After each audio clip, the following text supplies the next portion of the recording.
Imagine what it was like to live in America during the chaos of the American Revolution. Neighbors became enemies, households and families were permanently divided. Even some Native American tribes were split over the conflict.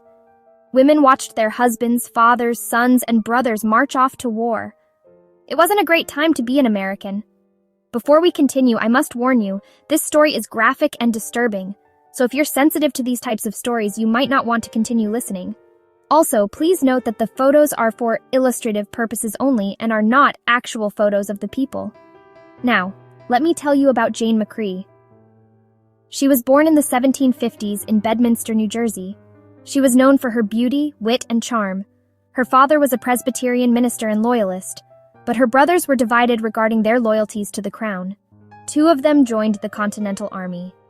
After her mother died, Jane went to live with her brother, John McCrea, a loyalist, near Saratoga, New York. By 1777, she was engaged to David Jones, also a loyalist who'd joined British General John Burgoyne's army as they marched down from Canada, aiming to split the rebellious American colonies. That summer, Jane was around 20 years old. She left her home to meet her fiancé at Fort Edward. There she stayed at the home of a loyalist friend, Mrs. Sarah McNeil. On July 27, 1777, a group of Native American warriors allied with the British descended on the home. Jane and Sarah were both abducted and carried off. Sarah lived, but Jane was killed, and she was scalped. Because the British paid ransoms for scalps in those days.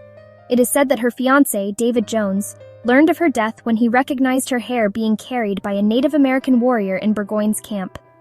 The news of Jane McCrea's death spread like wildfire. Her story was printed in newspapers throughout the 13 colonies.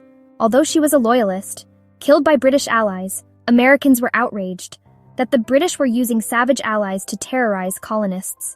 It fueled anger, resistance, and resolve among the revolutionaries. Jane's death and similar atrocities caused many former loyalists and neutral men to join the Continental Army.